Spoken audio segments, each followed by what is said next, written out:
India, Boho Priyad. Millions and millions and millions. I see it on the internet. You type it in Google and it says Harvey net worth, and I'm like, God, I wish I had that much money. Indian food I really like. I love an onion bhaji. I also like newer artists like Olivia Rodrigo and Billie Eilish and all of those. You know, they're so young and they're so successful, but not just because of their success, but they seem like really nice people. And they. An artist you'd love to date? I said this about Ariana Grande, but she's married. That's very greedy. You know your stuff. You're good at what you do. Hello everyone, I'm Rudrani and welcome to Speak Easy.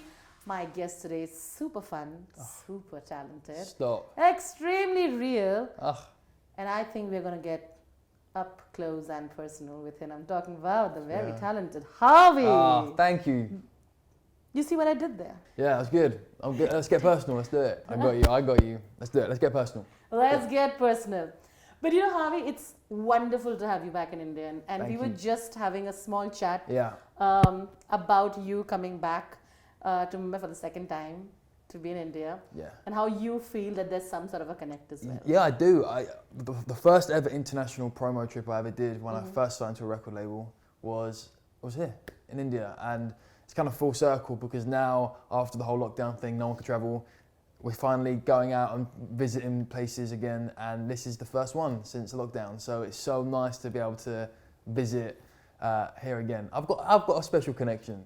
Isn't it? Yeah, I do. I think it's such an amazing place, and it's so culturally different, but so beautiful. Like, I love it. It's so intense, but in a good way, you know. And the food's very spicy. So since you've said that, now I'm going to make you do something in Hindi. To make yourself easier, you can say, India, bahut pyar. Bahut pyar. Which means India, lots of love. India, bahut pyar. Bahut Pyar. pyar. Bahut pyar. Fantastic. You're a one-take artist. I'm a one-take wonder. You're a one-take artist. What do you do with that talent now? What do you do, right? Okay, so... I'm going to have to use that in one of my songs now. India, bahut pyar. But did you try to eat some food here and... Yes, I try. In the UK, we love Indian food, but it's not like authentic. I know you love Nando's. Yes, I do love it. Have you had a Nando's before? I love Nando's. But aside from that, Indian food I really like. Here is a lot spicier. Of course. Of course. Because it's more authentic. Exactly. This is the authentic food. This is the real, yeah. Whereas in the UK we have the fake stuff, but it's still nice. And I love an onion bhaji. Onion bhaji. An onion bhaji is my favourite thing ever from an Indian takeaway in the UK. So I think they have them here. So I need to try an authentic onion bhaji to see how it... Okay, so you're like the street food, sort of like the snacks kind of guy. Yes. Of course. Yes. So I'll give you some recommendations later. Please. I'm very excited. I think onion bhaji is a good start actually. It's perfect for Mumbai. Mumbai has the best onion bhajis. So you better ask them to get you right from the right authentic places. Listen. So I can just walk the street and there'll be some amazing onion bhajis? Yeah, they do. So you must. I will. But I think it's wonderful. There are a lot of young people who've been listening to your music for a while since you've been a YouTuber. Yeah. And I think they're very proud of the journey that you've achieved. Thank you. Right? Yeah. Look at where you started and look at where you are today. I know. It's a crazy feeling and crazy that there's people actually here, like, you know, the other side of the world from London, that actually listen to my music and have watched me grow. I mean, I started when I was 13 years old and I'm 23 now. So I'm getting older. I'm old. I look young though, hopefully.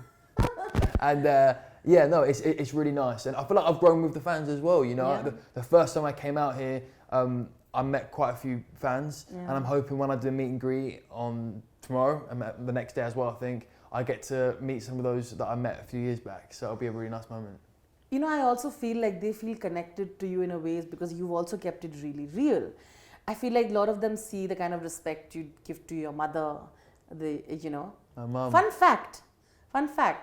That tattoo is actually her birthday, if I'm not wrong. It is. That's very greedy. You know your stuff. You're good at what you do. This is my... You know what? When I first got tattoos, everyone said to me, "Oh, you're going to get addicted. You're going to get so many, and you won't stop." Yeah. And I got this, which is quite it's quite a in-your-face tattoo. People see that as Roman numbers, but... but I don't notice it anymore. I never see it on myself. So sometimes when I see people staring at me, and they're kind of looking at me, and I'm like, what are they looking at, you know? And then I realised that they're looking at my tattoo on my neck, because normally most people get it on their arms or where it's hidden. So I was quite brave, but I did it. in addition to that, I feel that part of it, because you're rooted to where you come from. Yes. You'll always be the boy from Kent. I'm the boy from Kent. Always, and proud to be so. Yes. You know, and I think a lot of Indians also will always, will connect to being that rooted to who you are, wherever you come from, and family. Has it been difficult, being this? Because when you're a part of a world like this, where there's so much happening, sometimes you can lose the way. Yeah, I've always said to myself, you've got to be humble throughout everything. I mean, I've met some superstars, some like massive people, and it's always the really big superstars that are so humble and so lovely.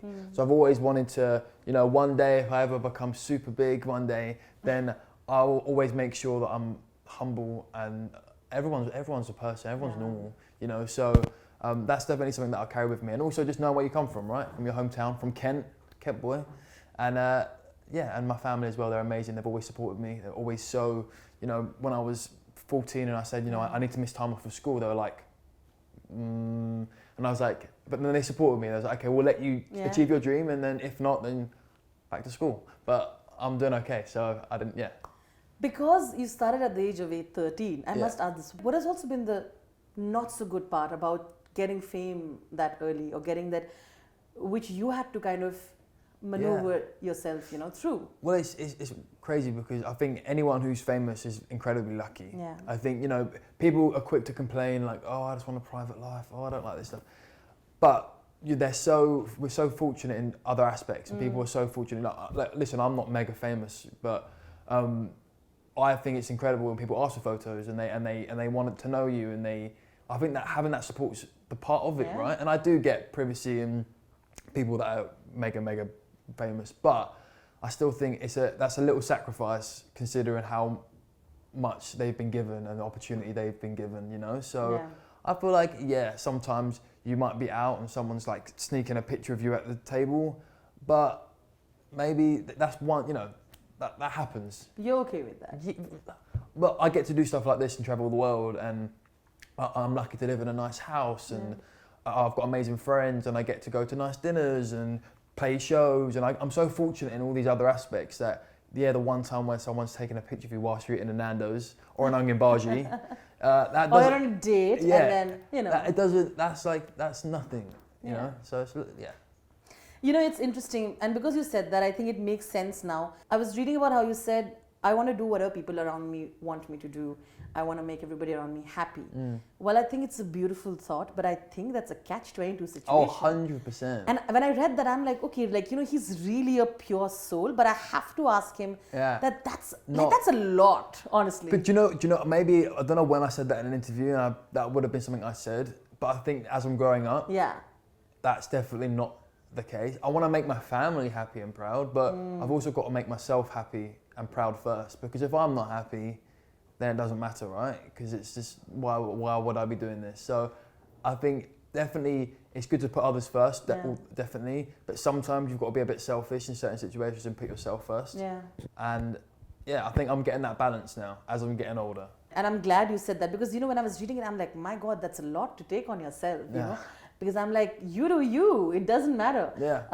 I'm glad you said that. Yeah, you do you. That's what I'm going to take away from this. You do you. You do you. It's interesting that you wanted to write a lot of your songs, and for a lot of singers that is very, very important, because you feel like you're pouring a part of you when you're writing that. This is obviously with this EP as well.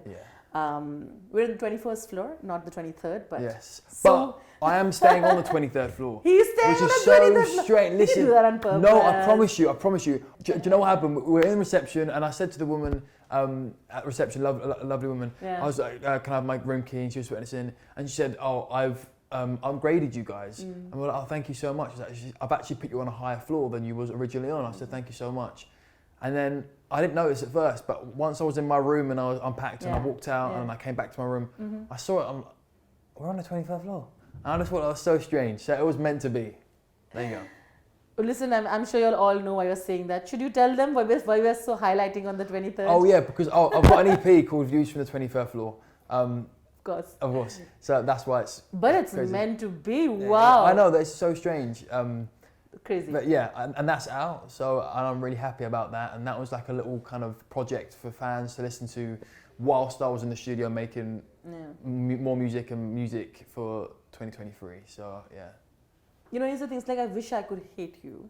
Oh yeah. You know, it's a term that a lot of people say. It's obviously a track that I know you said it's close to your heart and all of that. I want to know how that comes from. It comes from a place that comes from a broken heart somewhere, sometime. As a writer, you kind of pull from emotions and situations and experiences that you had previously. Sometimes we make it up because there's certain things in life that I haven't gone through yet. Of course. So when I'm writing, I'm like, oh, I don't know how that feels, but it rhymes and it makes sense, so I'm gonna write it down. You know, so it depends. It's kind of give and take. But that song was probably drawn from a bit of previous experiences. But it's true, you know, when you see someone, you say, oh, I really want to just hate you right now. Yeah, but I can't because there's something that just... There's so much history, there's so much emotion. And they annoy you and they do everything wrong, but it's so right at the same time. Yeah. When you're doing that writing process, how does it work for you? How does that work for an artist who's, particularly when you're writing alone? And how critical are you of your own work before you sort of put it out to the world to judge it? Well, there are so many times where I'll write a song and then I think, oh, should I post it on Instagram on my stories, or should I put it on TikTok or whatever, or put it on Reels? And I'm like, no. And then I'll go back the next day and I'm like, thank God I didn't post that because that's so bad.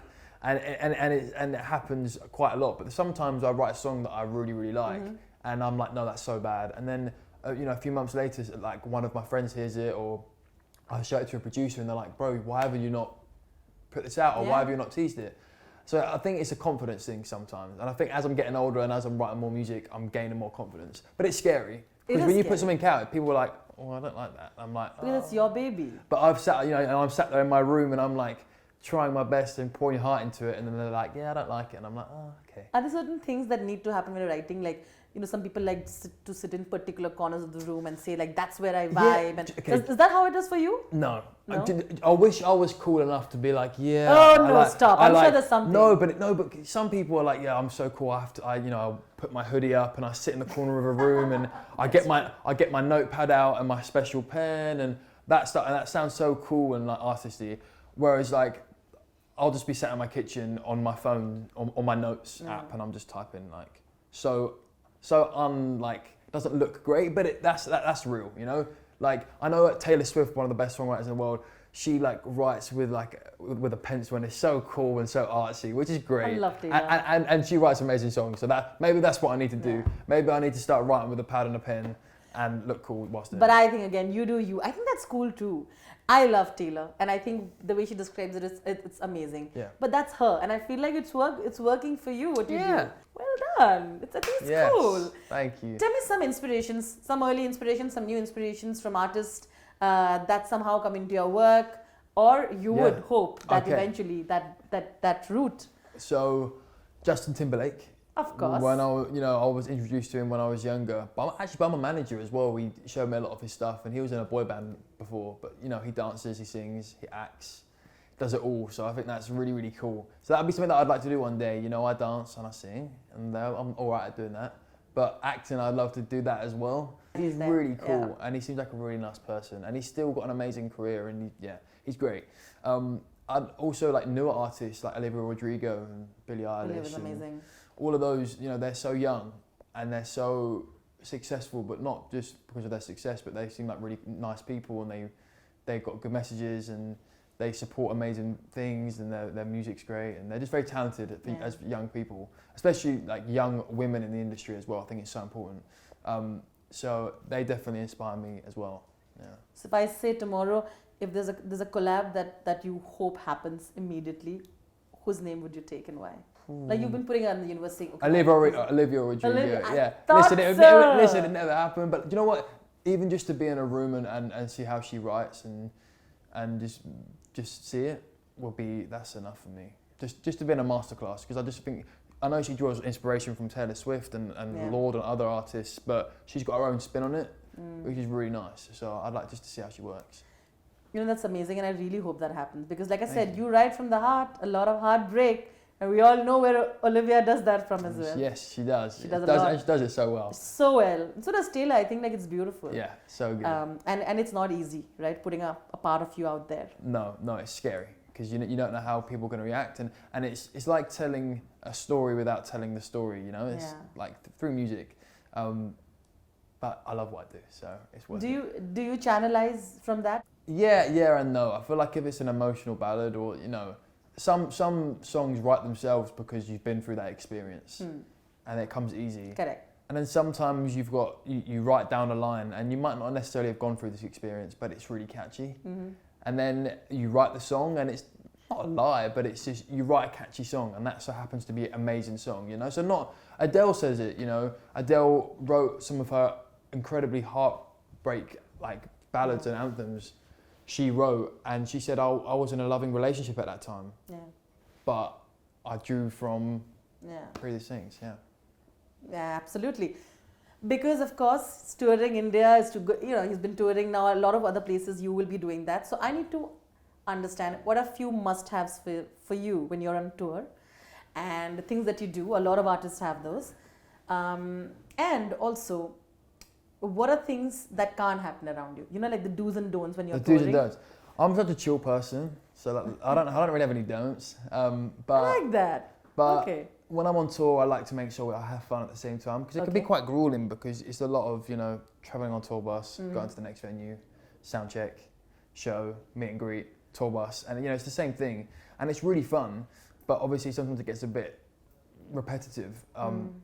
But I like to make sure that we, it sounds so silly, but we play card games with me and my band and dancers and team. We play lots of cards, because we don't always be on our phones, right? Because I don't know, it's nice to connect to people when you're on the road with people. So we play games all the time. I don't drink alcohol or anything like that when I'm on tour, because it's not good for the singing voice. So that's a don't, I suppose. Yeah. But just have fun, and listen, you don't know how long your career is ever going to be, so just make sure you appreciate every time that you have whilst you're on tour, because you might not be doing it forever. So yeah, I love being on tour. And because you said that, what's been your craziest fan experience during a tour? I mean, some girls have run up to me and dropped to their knees on the floor crying, and they won't get up because they're just so. Did they ask you to marry you and all of that? Yeah, all that fun stuff, and I like when you're like, yeah. I actually get more mums come to me and say, my daughter, you should marry my daughter, and they give away their child. You're approved. Your mum approved. I know, and that's, oh my God. And that's the most important thing, if your mum approved. That's important. Yes, so that happens quite a lot.